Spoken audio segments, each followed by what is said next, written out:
Загранымды жоготуп алдым. Балама күбөлүк ала албай жатам. Элчиликтин телефонун же дарегин билгендер барбы? Салам, мен атым Эльвира. Мен сизге кыргыз жарандары башка өлкөдө жоготкон документтерин кантип калыбына келтирсе болорун айтып берем. Айнура Дубай шаарында иштейт. Бир күнү ал чет элдик паспортун жоготуп алат. Ары ойлонуп, бери ойлонуп, жаңы паспорт алуунун жолун издейт.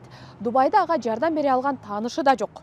Мындай учурда Айнура эмне кылышы керек? Ооба, туура таптыңыз. Эң биринчи эле Айнура Кыргызстандын Дубайдагы өкүлчүлүгүнүн дарегин издейт. Ал үчүн Google издегичин колдонот. Ошентип Тышкы иштер министрлигинин сайтына баш багат. Сайттын эң ылдый жагында Кыргызстандын чет өлкөдөгү мекемелери деген баракча бар. Андан Дубайдагы башкы консулдукту табат.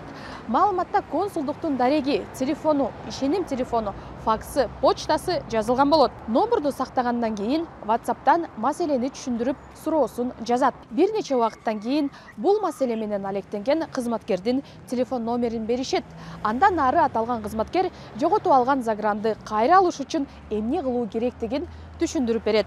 Жана бардык маалыматтар камтылган шилтемени жиберет. Эске салчу жагдай: чет элдик паспортду алуу үчүн элчилик же консулдукка жаран өзү барышы керек.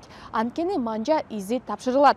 Эгерде сиз барган өлкөдө Кыргызстандын расмий өкүлчүлүктөрү жок болсо, анда жакынкы өлкөдөгү консулдукка же элчиликке барууга туура келет. Мисалы, Грузиянын өзүндө өкүлчүлүк жок. Бирок Бакуда Азербайжан жана Грузиядагы элчилик бар. Эгерде башка өлкөгө барууга шартыңыз болбосо, электрондук почта аркылуу ТИМге кайрылып, мекенге кайтуу күбөлүгүн алсаңыз болот. Күбөлүк алгандан тартып 30 күндүн ичинде чет өлкөдөн чыгып кетиш керек. Баса загран жоголгондо жергиликтүү полицияга кайрылып аталган фактты каттатыш керек. Арыздын өзү документти кайра калыбына келтирүүгө жардам берет. Эми жалпы жарандык паспорт канча убакытта берилет деген суроо туюлушу мүмкүн. ТИМдин консулдук департаментинин экинчи катчысы Бакыт Асаналиевдин айтымында буга 1 айга чейин убакыт кетиши мүмкүн. Москвадан биздин консулдар заявканы жанагы автоматташкан система аркылуу кабыл алып, ал автоматически бияка Кыргызстанга түшөт ал заявкачы.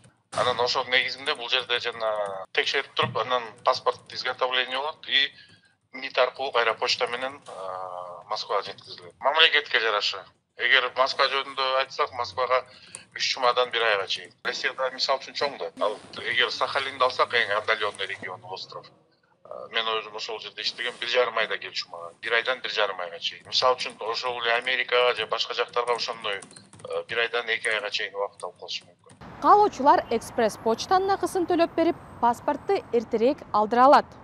Кыргызстандын чет өлкөдөгү өкүлчүлүктөрүнөн бир гана жалпы жарандык паспорт эмес, башка да документтерди ала аласыз. Мисалы, балага күбөлүк, нике күбөлүгү. Эгерде бул материалды көрүп чыккандан кийин сизде башка дагы суроолор жаралса, анда Тышкы иштер министрлигинин ыкчам номерине байланышып жооп ала аласыз. Сиз медиа хабты көрдүңүз, пайдалуу маалыматтарды бизден ала аласыз.